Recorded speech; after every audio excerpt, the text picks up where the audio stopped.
an army has invaded Bangladesh. You mobilize your army to tackle with them, fight them, and your paramilitary for them, your entire police force into them. So what is that happened? Why you mobilize all those things? Is it a foreign power that attacked you? Is it your own citizens and you're killing at random? Killing of all ages, all dimensions at the street.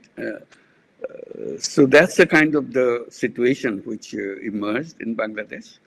And I've been appealing to the world leaders to see if killing can be stopped.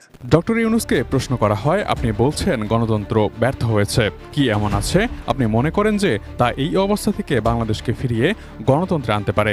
আপনি কি আরেকটি নির্বাচনের কথা বলছেন? জবাবে doctor Yunus বলেন, অবশ্যই সব রাজনৈতিক সমস্যা